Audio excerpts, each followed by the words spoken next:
요한복음을 보게 되면 누가복음도 마찬가지고 마태복음도 마찬가지이며 모든 쓰여진 글에 대한 목적들이 있습니다. 특별히 요한복음은 그 목적이 20장 31절 마지막에 기록되어져 있죠. 마지막 장이 아니라 마지막 바로 앞장 마지막 절입니다. 20장 31절 말씀을 보게 되면 오직 이것을 기록하면 너희로 예수께서 하나님의 아들 그리스도이심을 믿게 하려 함이요 또 너희로 믿고 그 이름을 힘입어 생명을 얻게 하려 함이라 라고 이야기를 합니다. 주요 요절은 이렇습니다. 예수님이 하나님의 아들인 것, 하나님의 아들인 것, 또 하나님의 아들이 그리스도. 이 그리스도는 뭐라고 그랬어요? 기름 부음 받은 자. 즉 다시 말하면 메시아인 것을 우리에게 믿게 하려, 알게 하는 것이 아니라 단순히 그냥 지식적으로 그렇구나라고 넘어가는 것이 아니라 이것을 내 구주로 영접하는 믿음이 생기게끔 하기 위해서 이것을 기록했다는 거예요. 그러면 예수님을 소개할 때마다 그리고 예수님이 행적을 기록하는 것마다 결국은 누구임을 드러나기 위한 것이에요. 예수님이 하나님의 아들인 것을 그리고 메시아인 것을 계속해서 드러내려고 요한은 하나님께서 주신 그 마음을 기록을 하게 됩니다. 또 요한복음의 특징 가운데 하나는 예수님이 하나님의 아들이라는 것, 메시아이라는 것, 하나님이라는 것을 계속 증언하기 위해서 출애굽기 3장에 나타나는 여호와, 이 여호와라는 이 히브리어 이 표현 아도나이를 헬라어로 번역하면 에고에임이라는 표현이라고 제가 말씀을 드렸어요.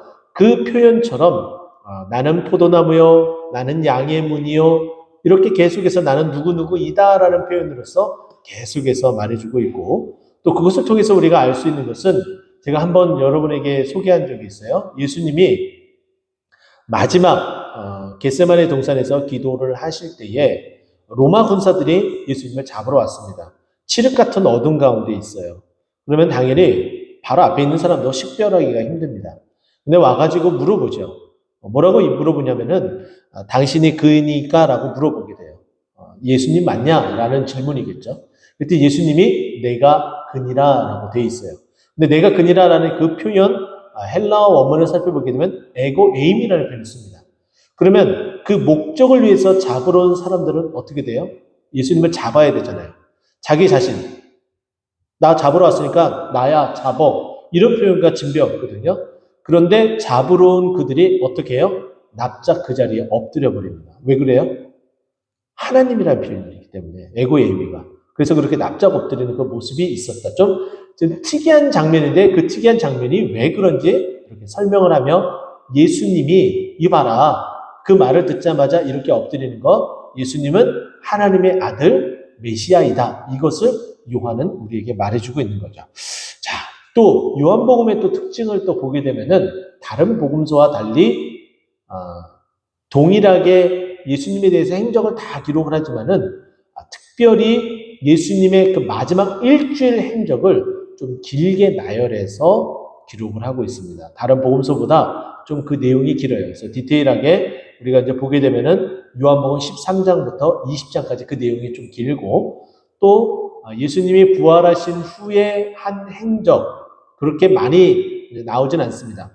마태나 마가는 그렇게 길게 우리에게 소개가 되어지지 않고 누가복음 같은 경우는 엠마오로 가는 제자에 대해서만 언급이 되어지지만 예수님은 그 밖에 다른 활동을 하시는데 제자들을 찾아가서 그들에게 다시 사명을 주는 요한복음 21장 베드로의 그 물고기 잡는 그 현장에서 다시 예수님이 찾아가서 물고기를 잡았는지 여쭤보고 또 알려주고 그리고 함께 조반을 만들어서 먹고 다시 베드로에게 사명을 주는 어떤 그런 장면이 마지막 21장에 이렇게 소개가 되어지죠. 자, 그러면 이제 마지막 이 일주일을 이제 지내기 전에 우리가 읽진 않았지만 요한복음 12장 1절 말씀 보게 되면 6월절 엿새 전이라고 표현합니다. 자, 지금 유대인들의 시각으로 우리가 말씀을 봐야 돼요. 그러면 어떻게 되느냐? 이 6월절의 그 시작은 어쨌든 안식일을 중심으로 움직이게 됩니다.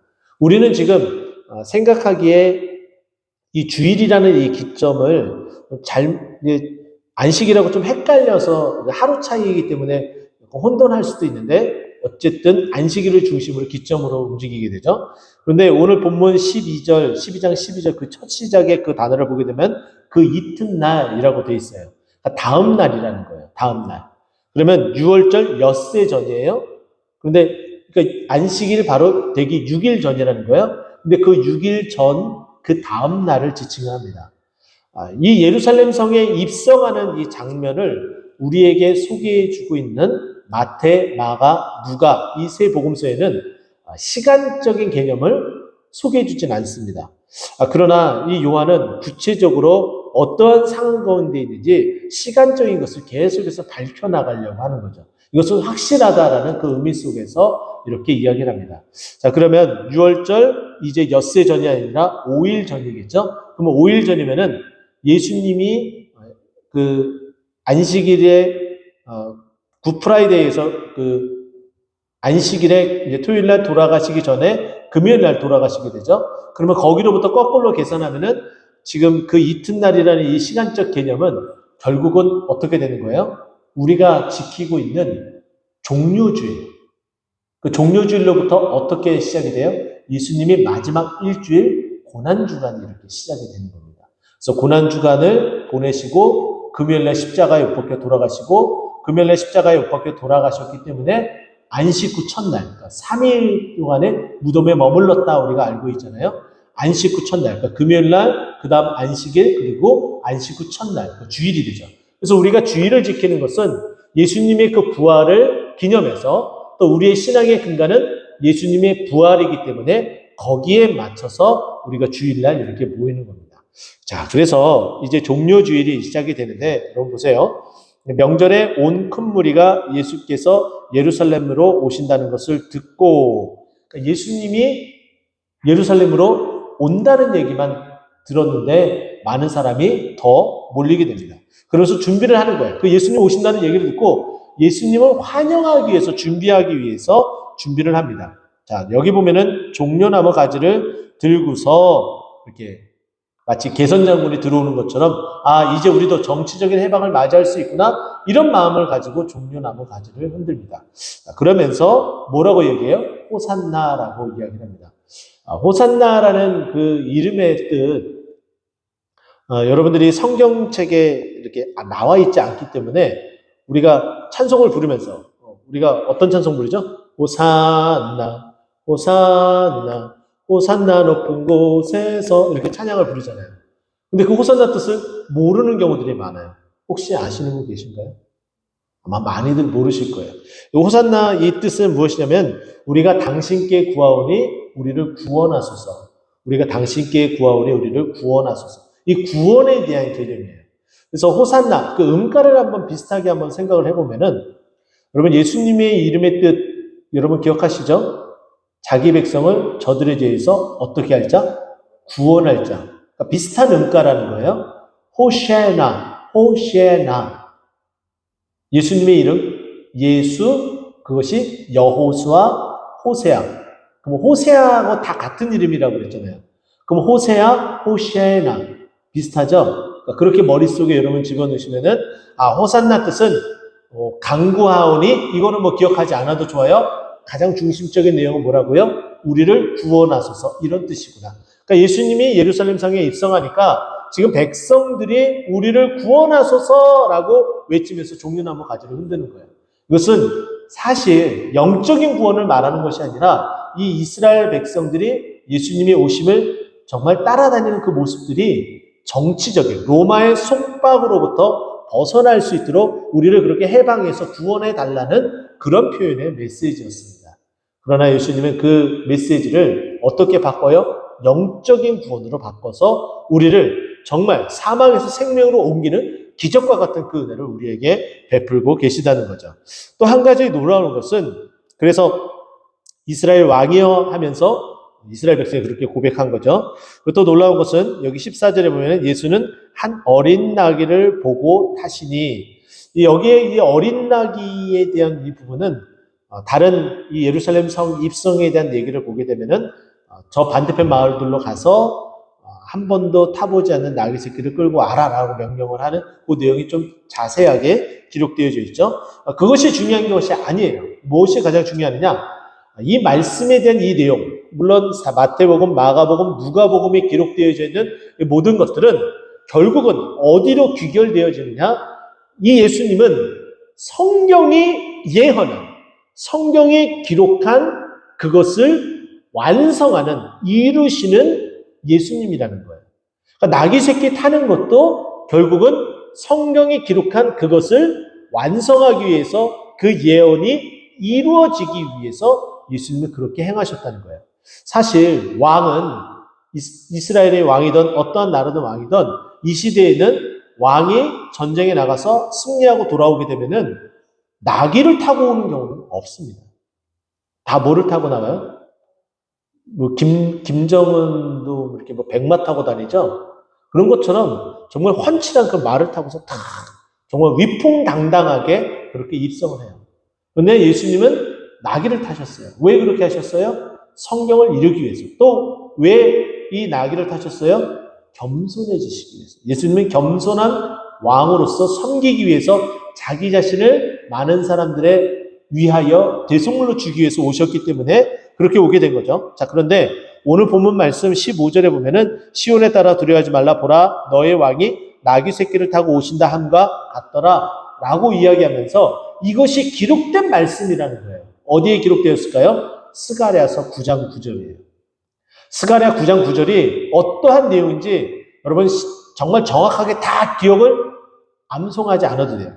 기억은 해야 되는데 정확하게 디테일하게 다 암송하지 않아도 돼요. 스가랴서 9장 9절이 예수님이 나귀를 타고 입성한다는 그 말씀을 하셨고, 예수님은 그 스가랴서 9장 9절에 기록된 대로 그 말씀을 응하기 위하여 나귀 새끼를 타고 예루살렘 성에 입성하였구나. 이 정도를 여러분 머릿속에 집어넣어야 되는 거죠.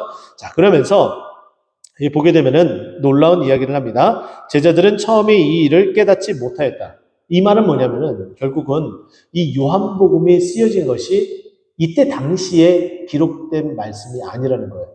우리는 성경을, 특히 사복음서를 보면서 순간적으로 착각하는 경우들이 많습니다. 왜냐하면 현재 시제로 표현되어지기 때문에 이 말씀이 예수님이 공생에 사역을 하면서 그 했었던 것을 그 즉시의 그 자리에서 기록하였구나라고 생각하는 경우들이 많아요. 사복음서 다 언제 기록이 되어져요? 결국엔 예수님이 부활하시고 승천하신 후에예요. 근데 그것을 현장감 있게 기록하기 위해서 현재형으로 표현된 일들이 많이 있죠. 근데 이 요한은 특별히 한참 후회된다는 것을 또 이들이 무지함, 이 말을 통해서 당신들도 그렇지 않느냐. 그런데 이들이 다시 깨닫게 됐던 것처럼 당신들도 깨닫지 못했다면 지금이라도 늦지 않았다. 이 글을 읽고 어떻게? 예수가, 아까 제가 말씀드렸죠? 요한복음 20장 31절, 예수가 누구의 아들? 하나님의 아들. 또 누구요? 메시아, 그리스도인 것을 어떻게 하기 위해서? 아는 것이 아니라 믿게 하기 위해서. 그런데 또 특이한 것은 요한복음 17장 3절 말씀 보게 되면은 영생은 곧 유일하신 참 하나님과 그가 보내신 자 예수 그리스도를 아는 것, 이렇게 표현합니다. 결국은 안다는 것은 정말 그 믿음으로 체험을 통해서 알게 되어지는 것을 말하고 있죠. 결국은 이 제자들이 예수님이 왜 나귀 새끼를 타지? 정말 더 멋있게 입장하면서 사람들을 딱 휘어잡을 수 있는데 왜 이러지? 의구심을 가졌던 거죠. 자, 그런데 시간이 지났습니다. 그러면서 예수께서 영광을 얻으신 후에야. 요한이 기가 막힌 표현을 씁니다. 예수님이 영광을 얻으신 후에야. 이것은 뭐예요? 예수님이 영광을 얻은 것은 십자가에서 죽으신 것이 영광이 아니라 무엇이 영광이에요? 부활하신 것. 예수님이 부활하신 것이 영광. 하나님의 그 기적, 하나님의 그 능력이 나타내서 영광을 받으신 것이 예수님의 부활이라는 거예요. 그러니까 예수님이 부활하신 후에야 이것이 예수님에 대한 기록인 것을 깨닫고 사람들이 예수께 이같이 한 것임이 생각나더라. 사람들이 이렇게 하고 예수님이 나귀 새끼를 타고 예루살렘에 입성한 것, 이것은 하나님의 말씀을 다 이루기 위함이었구나. 뒤늦게 깨달은 거예요. 괜찮습니다. 뒤늦게 깨달아도 괜찮습니다. 뒤늦게라도 깨닫지 못하는 게 더 큰 문제예요. 하나님께서 어떤 말씀을 해 주시든지 그 자리에서 깨닫고 변화가 되어지는 것 너무나 좋죠. 그러나 그 즉시 반응이 없더라도 실망할 이유가 없습니다. 언젠가 때가 되면은 다 반응하게 되어져 있어요. 그래서 주님을 믿고 주님을 따르고, 내가 왜 그때 따르지 못했지? 그런 한탄 있어도 괜찮습니다. 근데 더 안타까운 것은 금방도 말씀드렸던 것처럼 깨닫지 못하고 평생 그렇게 지내다가 생을 마감하는 게 가장 안타까운 거예요. 늦게라도 깨닫는 그런 은혜가 우리에게 있기를 간절히 소망합니다. 자, 그런데 놀라운 것은 지금 16절에 보면 예수께서 영광을 얻으신 후에야, 제가 이것이 부활이라고 말씀을 드렸잖아요. 참 요한이 정말 기가 막히게 글을 쓰고 있습니다. 17절 보세요. 나사로를 무덤에서 불러내어 죽은 자 가운데서 살리실 때에 함께 있던 무리가 증언한지라. 이것을 보세요. 우리가 요한복음 12장을 보잖아요. 이 나사로가 살아난 사건이 언제 있어요? 요한복음 11장에 있어요. 시간적인 차이는 있습니다. 자, 그런데 이것을 아주 이 글을 써 내려가면서 바로 앞장에 인근에 딱 이것을 접하면서 그 안에 뭐 여러 가지 또 사건이 있었겠죠. 근데 그것을 다 뒤로 하고 어떻게 매치업을 시키는 거예요? 나사로를 살렸지, 나사로를 부활시켰지. 근데 그것은 예수님이 부활할 수 있는 그 능력이 있기 때문에 이렇게 한 거야. 그러기 위해서 나귀 새끼를 타고 십자가에 못 박혀 죽으신 거지. 그러기 위해서 예루살렘 성에 입성한 거지. 이것을 기록한 거예요. 요한이 정말 기가 막히게 이와 같은 것들을 하나씩 기록을 합니다. 자, 그렇기 때문에 18절 말씀 보니까 뭐라고 돼 있어요? 이에 무리가 예수를 맞으면 이 표적을 행하심을 들었습니다. 지금 이 17절과 18절을 동시에 이게 보게 되면은 사람들이 예수님을 맞이한 그 이유가 무엇인지 우리에게 설명을 해줘요.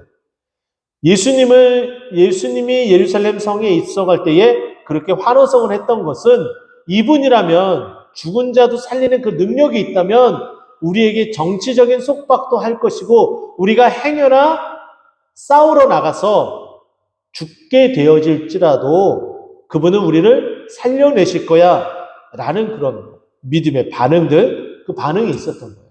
그래서 환호성을 치고 예수님이 오시는 것을 맞아들이면서 우리를 구원하소서라고 외친 거죠. 이게 다 연결이 되어져 있습니다. 이것은 다 예수님이 나사로를 살리신 그 사건의 기인하여 연속적으로 일어나는 거죠. 이처럼 되니까 계속 예수님이 어떤 특정한 일들을 할 때마다 번번이 또 그 있는 자리마다 찾아와서 소위 말해서 태클을 걸고 딴지를 걸었었던 바리새인과 서기관들이 있었죠. 그 중에 바리새인들 늘 따라다닙니다. 여기 19절에도 그들이 와서 뭐라고 이야기하는지 보세요.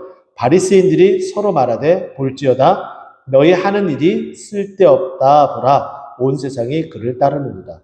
이 말씀을 어떻게 해석을 해야 되느냐? 간단합니다. 이거는 자조적인 탄식의 소리예요. 우리가 지금까지 예수를 그렇게 반대하고 또 예수가 하나님의 아들인 것을 증언하는 그 일들을 방해하고 딴지를 걸고 어떻게 하든지 그를 옥에 가두려고 하고 죽음으로 내몰려고 했는데 지금 이 되어지는 상황 나사로를 살리고 지금 사람들이 이렇게 따르는 이 모습들을 보니까 어떻다는 거예요? 우리가 행한 것 아무런 효과가 없네. 사람들은 우리가 아무리 그렇게 말해도 우리가 도저히 막을 수 없네. 사람들은 이미 어떻게? 예수님을 따르고 있네. 우리 지금까지 뭐 했네? 헛고생했네. 이런 자조적인 이 음성이 사단에게까지 미치길 간절히 소망합니다. 저는 이렇게 표현해보고 싶어요. 우리 동토는 꽃동산교회 성도님이 이렇게 있는 곳마다 사단이 와서 깐죽깐죽 괴롭힐 거예요. 왜 그럴까요? 여러분들이 능력이 있기 때문이에요. 그것은 무슨 능력이냐면 이 세상을 변화시키고 이 지역을 변화시킬 능력이 있기 때문이에요. 아무런 능력이 없는 자들에게는 사단의 시험거리도 안 줘요. 그러나 믿음이 있고 능력이 있는 그런 자들에게는 찾아와서 유혹을 하고 넘어지게 하는 거예요. 그런데 그렇게 예수님을 그렇게 했었던 바리새인이 이렇게 자조적인 이 목소리를 냈던 것처럼 동일하게도 사단이 우리를 넘어뜨리려고 유혹하고 계속 딴지를 걸고 한다 할지라도 어떻게 해요? 우리 주님께서 행하셨던 그 모습을 그대로 발자취를 따라가게 되면 사람들은 그 영적인 그 매료에 빠져서 예수님을 믿고 이 교회로 오게 된다는 거예요.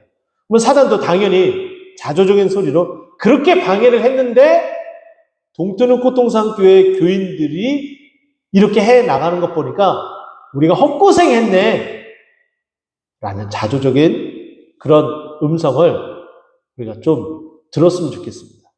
너희는 이렇게 나의 백성으로서 하나님의 일을 행하고 하나님의 능력을 행하는 자들이다. 그런 자부심을 좀 가졌으면 좋겠어요. 할렐루야. 또 계속해서 보니까 또 다른 이야기가 여기서 또 진행이 되어져요. 20절 명절에 예배하러 올라온 사람 중에 헬라인 몇이 있는데, 자, 유대인들은 이제 이 가나안 땅에 있다가 포로 이후에 사방으로 흩어졌습니다. 사방으로 흩어진 그 자들을 뭐라고 이야기했냐면 디아스포라라고 이야기를 합니다. 흩어진 자들에 의해서 예수님을 믿고 하나님을 믿는 자들이 많아졌죠. 근데 그들 가운데서는 헬라인이 많았습니다. 왜냐하면 이때 당시에 정치적으로는 로마의 속국이었지만 문화적인 어떠한 모습은 헬라 문화에 잠식되어져 있었습니다. 그러니까 당연히 헬라어를 사용하는 사람이 꽤 많았던 거죠. 그래서 우리가 알고 있는 것처럼 다른 복음서에는 나오지 않지만 이 요한복음에서는 예수님이 십자가에 못 박히신 그 패에 유대인의 왕이라고 쓰여진 나사렛 유대인의 왕이라고 쓰여진 그 패에 어떤 말로 쓰여져 있는지 요한복음만 소개가 되어져요. 어떤 말인가요? 히브리인들이 이 땅에 있는 가나안에 있는 사람들 유대인들이 봐야 되기 때문에 히브리 말, 정치적으로 로마의 속국으로 되어져 있기 때문에 로마 말, 그리고 제가 아까 말씀드렸던 헬라 문화가 모든 것을 다 잠식되어져 있었기 때문에 이때 당시 이 가나안 땅과 그 지역에 있는 모든 사람들이 다 보고 알 수 있도록 헬라 말로 이렇게 적어져 있다라고 얘기를 해요. 그러니까 여기에 보면은 그 중에 헬라인 몇이 순례하기 위해서 6월절이면은 하나님 앞에 배우기 위해서 예루살렘 성으로 와야 되잖아요. 그렇기 때문에 당연히 이렇게 이동을 한 겁니다. 자, 그런데 이들이 예수님이 누구인지 소문을 들었어요? 안 들었어요? 들었습니다. 그것까지 소식이 퍼진 거예요. 그런데 언어가 다르니까 서로 커뮤니케이션 하기가 힘들잖아요. 그렇기 때문에 21절 보니까 이렇게 얘기해요. 그들이 갈릴리 베세다 사람 빌립에게 가서 청하되, 왜 빌립에게 가서 청했을까요? 이 빌립이라는 이름 자체가 헬라어로 되어 있는, 또 헬라 문화. 필리페 황제 이름을 따서 그 당시에는 매우 흔하게 사용됐었던 이름 가운데 하나예요. 그러니까 이름만 들어도 이 사람이 헬라인인지 아닌지 알 정도라는 거죠. 그러니까 빌립이라는 이 이름이 소위 말해서 헬라인이라는 것을 증명을 해주는 거예요. 그러니까 예수님의 제자 가운데 이런 사람이 있다, 빌립이 있다. 그 사람 헬라인이네? 그럼 헬라말을 할 줄 알겠지? 그러면 그 사람을 통해서 소통하고 예수님을 만났으면 좋겠다. 이런 마음을 가지고 움직였던 거예요. 이제 이해가 되시죠? 그래서 가서 어떻게 합니까? 21절. 선생님이여, 우리가 예수를 배우고자 하나이다. 누구에게 말한 거예요? 빌립에게. 그러니까 예수님을 만날 수 있도록 중간에 다리 역할을 해달라. 언어가 되니까 같이 소통을 하는 거예요. 자, 그랬더니 22절. 빌립이 안드레에게 가서 말하고 안드레와 빌립이 예수께 여쭙니다. 예수님이 이제 만날 수 있을지 없을지 이제 보게 되는 거죠. 23절. 예수께서 대답하여 이르시되 인자가 영광을 얻을 때가 왔도다. 예수님을 뵙고자 한다라고 얘기를 했는데 조금 또 딴소리 같은 어떤 모습 가운데 있습니다.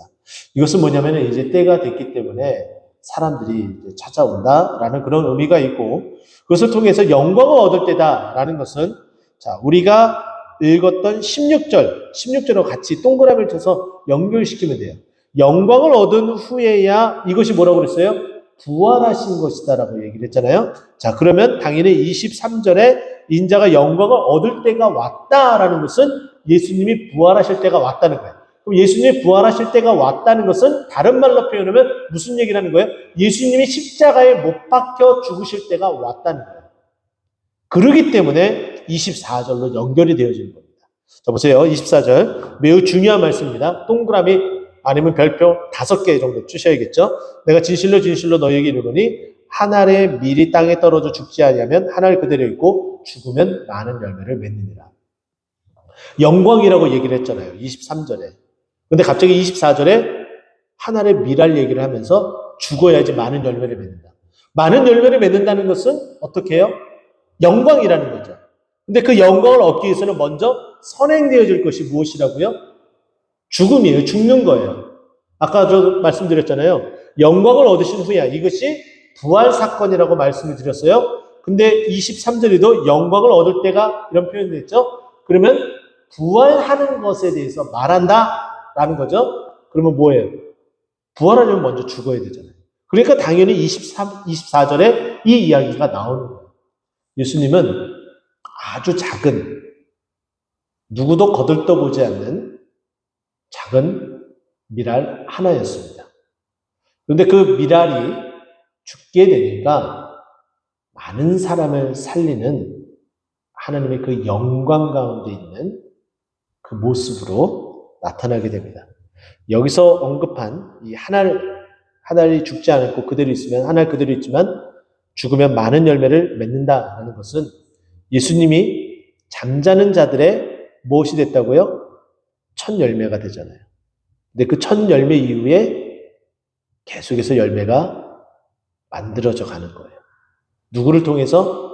그 예수님의 이름을 믿음으로 말미암아 열매를 맺게 된다는 거죠. 이 한 알의 이 밀알은 예수님을 지칭합니다. 죽음을 맞이해서 우리와 같은 열매를 맺게 하신 그 그리스도. 영광을 얻을 때 그 일을 위해서 기꺼이 자기 자신을 내어놓으신 예수님. 그러니까 이것을 꼭 기억하고 언제든지 주님께서 우리에게 주신 이 사랑, 또 그 열매를 우리 또한 계속해서 맺혀져 나가는 우리 모두가 되었으면 좋겠습니다. 순교자 기념관에 이제 다음 주에 우리가 가게 되잖아요. 거기에 이제 가게 되면은 올라가는 길에 터툴리안이 이런 표현을 했습니다. 순교자의 씨앗은 교회의 씨앗이다. 순교자의 피는 교회의 씨앗이다라고 이제 표현을 하고 있습니다. 순교자, 죽어서 피를 흘렸습니다. 그것이 그 피가 헛되이 흘려지지 않고 교회를 세우게 되는 놀라운 은혜가 있게 되는 거죠. 우리나라도 마찬가지였습니다. 대동강변에 26살의 토마스 선교사가 참수형을 당하며 피를 흘리게 되었습니다. 그의 피로 물들여진 대동강물은 어느덧 그곳 가운데에 부흥의 또 불쏘시개가 되는 놀라운 역사를 나타나게 되는 거죠. 이것처럼 우리도 주님께서 허락하신 그 은혜를 가지고 헌신할 때에 놀라운 또 은혜가 넘쳐나길 간절히 소망합니다. 기도하고 마치도록 하겠습니다.